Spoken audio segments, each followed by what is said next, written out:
Thank you. My name is Jan Zorz. I come from Slovenia, and I represent here the Go6 Institute. Our agenda today is, I will tell you some stuff about what we did in Slovenia, about awareness raising, about how it works, about how to create the independent place where people can meet and talk, where government can meet the regulator and the industry and everybody else. Then I will show you some real deployment of IPv6 in 2 mobile networks in Slovenia. That was done last year in April. There will be some pictures of the working setup. I decided today that I will make you a demo how to connect over mobile network in roaming mode and have IPv6 on it, but unfortunately this is a prototype stick from Nokia that I was able to connect from Krakow airport when I landed. I connected over V6 and did the Foursquare check-in and read my email while waiting for the baggage. But I don't know why today it decided not to work anymore. Well, it's a prototype, so I'm really sorry for that. I really wanted you to show how mobile IPv6 work. So first things first. So about Go6 Institute, we are IPv6 initiative in Slovenia, and we are not-for-profit organization. We decided for not-for-profit because we wanted to be as neutral as possible. We formed a strategic partnership with ARNES, that is our NRN, this is Academic Research Network, and LTFA, that's Laboratory for Telecommunications in Faculty of Electrotechnics. We are an open platform, really open platform, and we are based on membership. So all major ISPs in Slovenia, mobile operators, content providers, integrators, and everybody else is the member of our institute. Basically what we did here, there was a Randy Bush remark in Dubrovnik when he heard my presentation. He said, this is a massive social engineering effort put into this work. So we are financially supported by members of Go6 platform. Our members pay annual fee membership, and so we can do our work and do whatever we do. This is very important one. We have expert council. The Go6 Institute is steered by expert council. It's formed from representative of the government, telecom post regulator, academic research network guy, the guy from LTFE, then the Slovenian IPv6 working group chair, and the industry. And I'm chairing this expert council. Why is this very important? Because we have government and the regulator sitting in an expert council. So we regularly meet, talk to each other, decide what to do in terms of IPv6 deployment in Slovenia, and then when we finish the meeting, everybody goes home next day to the work and everybody does his part. And this is how our official meetings look like. This is the internet way of doing things. So this guy is a representative from our academic research network. This is the government guy. I don't know this guy. Never saw him. This is the Urban Kunz from Regulator. He is a senior expert at the Regulator. LTFE, and this is Simeon from Telecom. He is chair of IPv6 working group. And he is also the leader of IPv6 deployment project at our incumbent Telecom. So this is the place where IPv6 initiative and awareness happens and starts and is being pushed then to other layers of community. We can also be more official with ties. You see, this is a IPv6 tie. Our governmental guy is wearing IPv6 tie. Look, it's a long path. So this is Marko Högewening, co-chair of RIPE IPv6 working group. So, our platform, Arnes LTFE, we are closely cooperating with Ministry for Higher Education, Science and Technology. We are also part of IPv6 Ready logo. And this is our platform. We managed to get aboard our incumbent telecom, that is Gold member. Then we have Iskratel, is CP vendor. The police is our member. Police became a member of Go6. Go figure. But I like it. Juniper is our member. Telemach is the biggest cable operator in Slovenia. Then we have C-Mobil, second largest operator in Slovenia. Then we have NIL. PP is from NIL. And also other guys like operators, APEC, this is our regulator, and all the others. So this is quite a strong platform because everybody joined and everybody is willing to cooperate.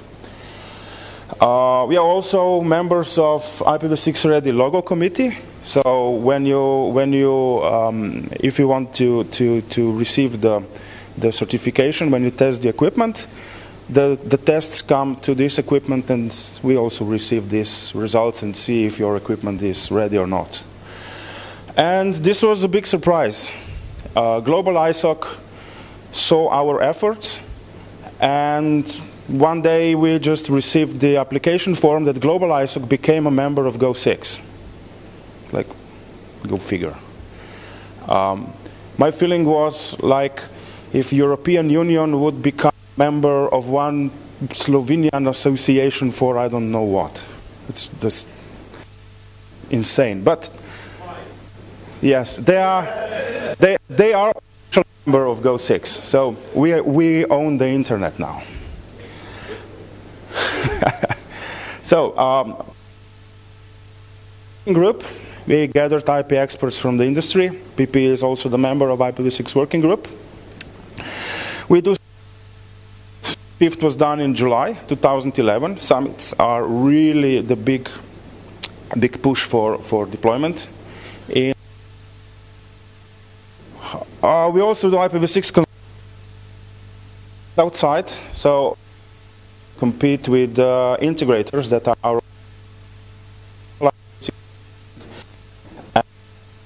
together the integrator that would implement actually what the client wants, and we can also be like a supervisory body for the project, but not integrating stuff. We hosted 6 deploy workshops. We had like 6 deploy workshops. This was hands-on workshops on the second day after our summits. This is really, really cool because people can come for free, join the workshop, do the hands-on stuff, learn about IPv6, and this was really helpful for our community. We are also operating and hosting 6 deploy lab. This is a bunch of routers somewhere. They are publicly available. You can reserve them and connect to them and play with the setup. We were also involved in A+P RFC with Randy Bush, Nokia, Juniper, and these guys. This is the transition mechanism. It's a long story. I would not go into that. And we also maintain Go6 Lab. We do testing, and lots of testing. And what it recently came out was that we got invited to many conferences around the world to present what we actually do and what the hell are we smoking down there in Slovenia to have such a success on IPv6. So, IPv6 working group helped prepare the document describing the requirements and compliance of ICT equipment. This is now known as RIPE501. I will mention it later, and we will have the next session in room, I don't know which one. We will have the round table and panel discussion about how to order the equipment and how to correctly require IPv6 compliance when you are doing tenders or public tenders. What is IPv6 working group also doing? It's helping government with preparation of IPv6 action plan, hopefully becoming a national strategy later. I don't know if Poland is thinking about national plan or action plan on IPv6. No? Okay, you should. And it's mixed form of task force working group and IETF working group. So, our IPv6 summits. Now in November we will have 6th one in the row. We had well-known keynoters, Wojciech Dek, Martin Levy, Daniel Karrenberg, Patrik Wallström, Ron Broersma. And now in November we will have quite celebrity setup in our summit. They became so popular in the community that many of the legends of the internet, of pioneers, asked me if they can come to our Slovenian summit. Like Eric Vinke will be keynoter, then Mark Townsley is coming, he is a Cisco fellow. That's the guy who wrote L2TP. Then Ron Broersma is coming, Martin J. Levy is coming, Randy Bush will do the routing security workshop at our event, and so on and so on. So November will be interesting. It's very important to have the local knowledge at the conference, so people from Slovenia can show their knowledge and jump the stage and say what is going on and what is happening in Slovenia. And this update minutes, this is the biggest push of them all. This mechanism really showed its potential. I will tell you the story how this begins. At the first summit, I said let's allocate 2 hours for update minutes. We want to know what's happening in Slovenia, and I invited all the telcos and ISPs and everybody.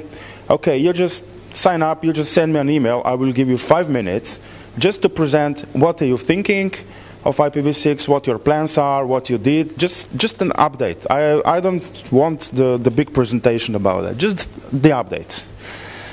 And at the beginning, you can imagine nobody wanted to say yes. And then I persuaded my very good friend, I bought him many beers for this, from Telecom, and he got the permit from the company to do the update. At the same moment that I got an email from this my friend from Telecom, I sent an email to all his competitors. Telecom will do the update minutes. They will say about what they are planning for V6. And the response was, oh, can I say this word? No. Okay. We must be there too. So all other ISPs signed up for update minutes just because Telecom did. It's about creating a tension between the competitors. But then the questions started to come. Like, what the hell should I present? We did nothing on IPv6. And my generic response was, well, you present what you did. If you did nothing, you say we did nothing. No, that's not an option. That's not an option. What can we do? What can we do? And the second largest ISP in Slovenia, it's AMIS. They deployed in the core IPv6 in 2 weeks, just because of update minutes. And everybody else did at least something. So they could come there and say, we did that, we did that, we did that. And now we repeat these update minutes at every summit, every half a year. And this is really the engine of IPv6 deployment, because nobody wants to come on stage saying, well, in this half year we did nothing. We are at the same level as before. So before every our summit, IPv6 summit, the deployment in Slovenia goes like this. And just before the summit, like 1 month before the summit, things get deployed magically. I don't know how, but it really works. So this is one of the best engines for this stuff. And also the roundtables initiated by Ministry for Science and Technology. This is also a very good mechanism, but for very different target. what we did is we had an idea at that table that you saw at one of our expert council meetings to invite management people from the big companies to a round table. But they would not come if we would invite them. So we said, hey, you guys from the ministry, can you officially initiate the round table and invite them? So they sent an invitation with official head from the ministry, right? To CTOs, CEOs of I don't know, telecom, these big companies. And invited them to IPv6 roundtable. What happened with that? These guys got an official invitation, and then they said, uh-oh, this is not a joke anymore, this is getting serious. I remember that one guy was talking to me about IPv6 sometime, but I was not listening. Maybe it's a time to refresh. And these guys went to the technical people, to IT people, saying, can you say again that about IPv6? Can you teach me? Because I need to go to this bloody round table. Ministry is asking me to come, and I don't want to look stupid there. I need to know something about IPv6. So what we created here is a link between technology people and management people. We opened the communication channel. So management people wanted to learn about IPv6, because otherwise they would look stupid, right? And when they learned about IPv6, they understood why they need to deploy IPv6, right? So this is also a big engine for it's a social engineering, is it? Huh? So this is opening of one of our events. This is Secretary of Ministry and CTO of our this means a lot to some people if there are some ministers and something, but okay, if it works, it works. So this is one of a high-level roundtable. These guys are from telecom. This is the CEO of the second largest ISP in Slovenia. Oh, there is Pipi. This guy is from national TV, regulator, academic research network. So this is management level stuff. And they all did their homework before coming here. So it was a real success. This is one technical panel. This is Daniel Karrenberg, Patrik Wallström, and all the other experts from Slovenian community. This was also very helpful. And also, the regulator in our country has a big role in deploying V6. This was also social engineering from very different part. This idea came out at the same table that I showed you before with the beer on it. The best ideas come from there. So what we did was that APEC published, this is our regulator, 79 pages long paper about IPv6 deployment recommendations, because regulator recommends stuff, okay? I also helped writing this document, yeah? Is it available in English? Probably not. But we will try to translate it.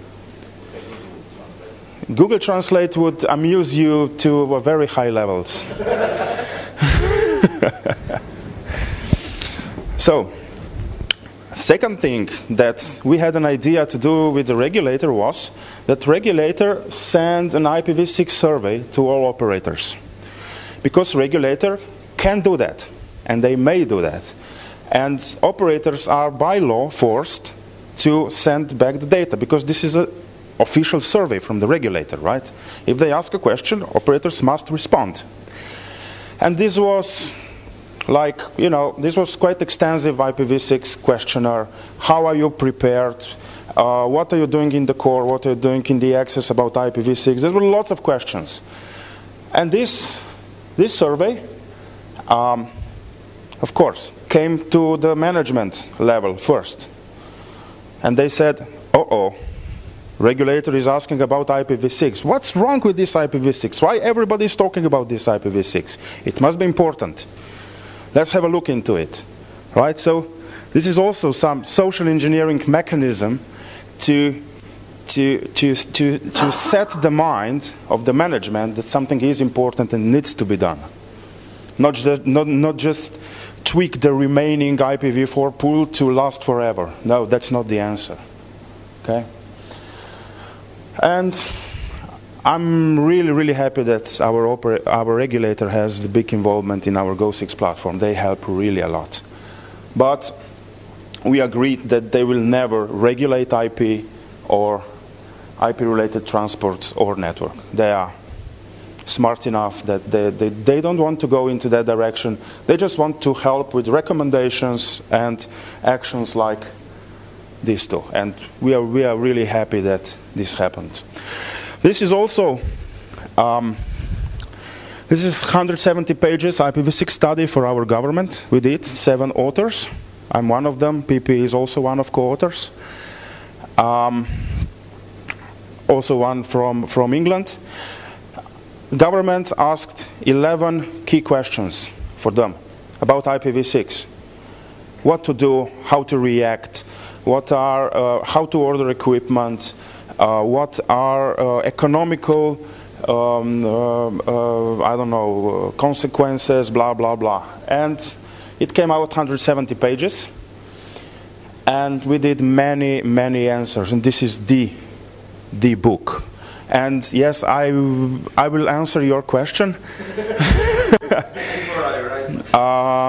This book is now, currently, while I'm standing here, being translated into English. So it took a long time because the ministry had to find the funding for translation and yada yada. But now I hear it's being done. So when I come home from all this international travel in summer in December, I will probably have to read it through and correct the technical aspects. And this is the moment where we handed the book over to the ministry. This is Pipi, you know him, and all the other co-authors of this book. It's already available in Slovene language if it helps you. But probably with Google Translate, well, Slovenian and Polish is not that much different, so some words can be done. Oh, this is Patrik Falstrom, you know Patrik Falstrom? He is from Cisco, and he's also IPv6 consultant to the Swedish ministry, and he wrote the foreword. And he was at our summit, so he was able to. He signed the book that we handed over to the ministry. RIPE 501. This became a very popular document. This is about the procurement. How this all started? I was sitting at the same table with the guy from the ministry, and I had one question. I said, why the hell you are not requiring IPv6 in tenders when you're buying ICT equipment? And he said, you know why? Because we don't know how to. We have no idea how to require IPv6. Can you please write us some text that we will enter into tender so we will require IPv6 from now on? And I said, challenge accepted. Of course. And it took me like 1 month to collect all the stuff together and start thinking about it, and then I pushed the early draft to our IPv6 working group, and we had some corrections and many versions. And then when we came to an end, some chairs from RIPE working groups saw the document, because we had a discussion and said, yes, we are already doing that. And then I think 5 chairs of RIPE, different working groups at RIPE, said, can you translate this to English and send it to IPv6 working group? And I said, probably I can. And I used Google Translate, never again. That was terrible. But Sander Stefan, He is co-chair of Address Policy Working Group. He's also co-author of this. He helped me with the translation and everything else. And basically, what is this document about? How to require IPv6 when you're buying equipment. And we have here requirements for support of standards. We have for host equipment, layer 2 switch, then for router, for firewall, requirements for IPv6 support in software, and also skill requirements of the system integrator. And there is a declaration there that under criminal and material responsibility, integrator declares that have enough knowledge of IPv6 that he will be able to integrate the equipment in IPv6 network at the client's site. This created quite a mess. These requirements are basically mandatory RFCs for equipment and optional RFCs. It's online. This became official RIPE-NCC best current practice document. It's now translated, I hear, in more than 10 languages. It's widely used around the world. And we will talk more about this document in the next session somewhere in the rooms here. Then we'll have panel discussion about this.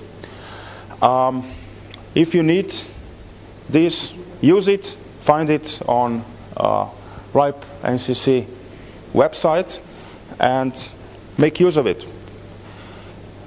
We are now working on the next version of RIPE 501. It's now the development of the new version is frozen because it will go to a last call in, I think, a few days. And probably in November we will publish the new version. So if you want to translate it in Polish, in Poland, but it's Polish language, right? Okay. Wait for November when we publish the successor of this document. It's simplified, only one option. We added mobile node requirements, we added CPE requirements and load balancer requirements. It's just lists. And as you will see, I will show in the next session, Cisco made an official statement, official position document on RIPE 501, and they published it on the cisco.com site on the first site. So we moved some bits inside some vendors, and they want to cooperate largely on the second version. They want to how to say, they want to suggest some changes. Yeah, I'm open for discussion, no problem about that. Okay, what is the result? Slovenia, 2 million people. These are the allocations in Slovenia. You see here, there is lots of organizations got their IPv6 allocation, and the white ones and the yellow ones are that one that are announced in the internet. You see, many of them. And this is the work done in RIPE-NCC labs. They measured that Slovenia is the most prepared country. This is ripeness stuff. So we are the winners. Poland? LPPP, that one. Yeah, better than this.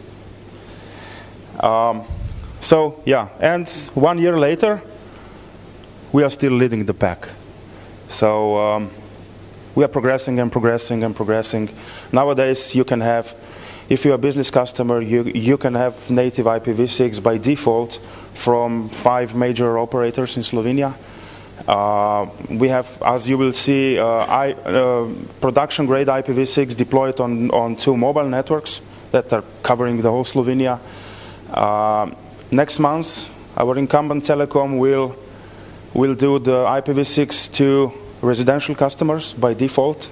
So what else can we do? Our national search engine is dual-stacked. I think 3 largest news websites are on IPv6. I don't know. Many things going on.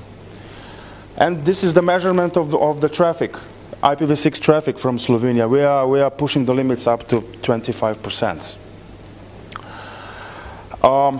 It's very important to share the knowledge around the world, and this our project became so popular because it was presented at RIPE by RIPE people that we are very successful. So this took us around the world, and I thought of quick, just for fun, slideshow of where we started. This was RIPE60 in Prague.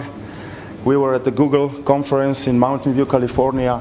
We were in Greece, German IPv6 summit. Then we went to the Internet Governance Forum, Lithuania. Then we were in Rome, Italy, World V6 Summit, Paris, Norway. This was in Macedonia. We were in Dubrovnik. Yes, they got me in the slippers, bastards. This was a regional RIPE meeting. Well, it is an international meeting. Like 200 people came there. But nevertheless. And this is our IPv6 tour is continuing. You are here. From here I fly to NANOG, to Oman. Then I go to Ukraine, Netherlands, France, Austria. Then it's our Slovenian meeting. I go back to Norway. Then I go to Sao Paulo. And then December I will probably just die or something else. So, our mission, we make people talk to each other. That's the key goal of success. People need to talk to each other about IPv6. We push IPv6 deployment in Slovenia, and we aggregate knowledge and make it available to other members of the platform. We connect government, regulator, ISP, and the industry between each other, and this is the key point. People must talk to each other. And we also make competitors talk to each other without lawyers. I was really happy when these two mobile operators sat at the same table with me and started to talk to each other about how to deploy IPv6 on a mobile network at the same time. And they did it both at the same time. You will see pictures later. And we became a pivot point in Slovenia. And it works. Really. And this is the intermission page. Lovely. Lovely. Lovely. Enough? Or should I leave there a bit? Just to relax the eyes. Lovely. Okay. I thank EuroNOG for inviting me here. Thank you. Okay. This is about, and now this is the real stuff. Until now it was a social engineering. Okay? Now this is real stuff. Well, we acted as a catalyst between two mobile operators, and we did extensive testing for them. Okay? And these are pictures of the phones. This is E52 from Nokia. You see, I was connected to a cellular network, and I went to a RIPE site, and you can see the IPv6 address, and also here. So these pictures were done in my home. Or you can nowadays have IPv6 in Slovenia if you go to the mountains or in the woods or everywhere. It's deployed in the production network. I wanted to check my email from that phone, and you see that it worked. It went over IPv6. And this was done March, 5th March. Which year? 2010. Not 2011, 2010. So don't tell me it can't be done, please. And this is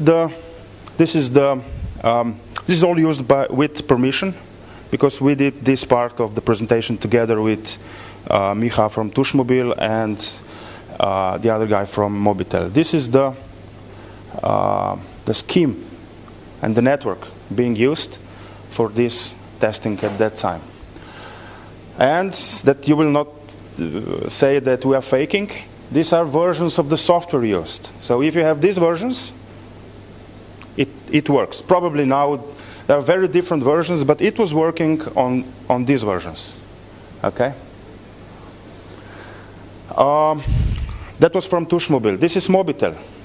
This is our national mobile operator. And as you see, Ericsson equipment chooses the different way of assigning IPv6 addresses. You see here. You see I was connected to 3G, here 3 and the 5G network. And it just worked. And this is the schema of their network being used at the testing. And these are versions of the software used. If you have these versions or higher, it just works. You just need to enable it and use it. And at both operators, you just send an SMS to a number with the word IPv6, and you get auto-provisioned, and you receive back an SMS with how to change the APN and how to connect to IPv6. So this is production stuff. Everybody in Slovenia can have it. Yeah, please. You have 3 types of PDP context. You have v4 PDP context, v6 PDP context, and v4 v6 PDP context. Okay. v4 v6 PDP context is, I'm not sure I'm allowed to say that, but the prototype that doesn't work. This is the first device in the world that does v4 v6 PDP context. So you can mobile device on a GSM network. This is the first device in the world. Usually what we do is, from this device, this is also a prototype. It's a Nokia phone, N900, but it's not N900 inside, okay. You need to do 2 PDP contexts, okay. You need to do v4 and v6 PDP contexts. So you get, at the end you get dual stack. But Symbian versions of Nokia can do only 1 PDP, so you need to choose v6 or v4. So, if you have NAT64 on the other side, then majority of stuff is working. So T-Mobile USA started a trial on v6 only at NAT64, and the only thing they got was that Skype is not working. But if you depend on Skype, then don't do that. But otherwise, many things are working. So this is still missing. And this is the other thing that we are now doing with Nokia. And it's working on this device, but I wanted to show you this, so I did not prepare the demo on N900. What we are doing is mobile IPv6. And we are doing dual stack mobility with TLS instead of IPsec securing. I'm in the project with Nokia, like external consultant. I'm testing this stuff because I have 2 networks to test with. Basically, what is all this about? I have this device, and wherever in the world, it doesn't matter where I'm connected. Oh, by the way, this IPv6 on mobile network works even in roaming. I was able to connect from Poland over one of your mobile operators to Slovenia in roaming mode, got the v6 address, checked in the Foursquare that I'm in Krakow, and I will probably not get even charged for that, because I suspect none of your mobile operators even understands what's a v6 PDP type in a billing ticket. So I run around the world and read my emails and then browse the web for free, basically. Now, there was only one operator that sent the bill, but I'm not allowed to say who. So what is this all about? This is an overlay on IPv6 on 3G network. So I have my home address everywhere in the world I am. It doesn't matter to which network I connect, to wireless, to 3G, to static network. And I run the web server on my phone. So you can, anytime, connect to my IP address that is in a DNS, and you get the response from my phone. You can engage GPS. You can see through my lens what my phone is seeing directly, end-to-end communication. We are restoring the end-to-end. Now I need to turn on the phone. So this, I will. If you're interested, I can fill the phone and I can show you how it works. Okay? Yeah. So. Questions regarding Go6 Institute and the platform? It's me. And these are, if you're interested in IPv6 in Tushmobil and Mobitel, they agreed to put on their email addresses, and for everything else, including beer, me. Thank you. Questions? So, yeah, keep on going, spread the word. And the mobile V6 stuff, it's just amazing. So I hope you get a lot of more governments together with their telco providers. And yeah, as I said, spread the word. Thank you. Well, what exactly are we doing now is we proposed to the European Commission a project.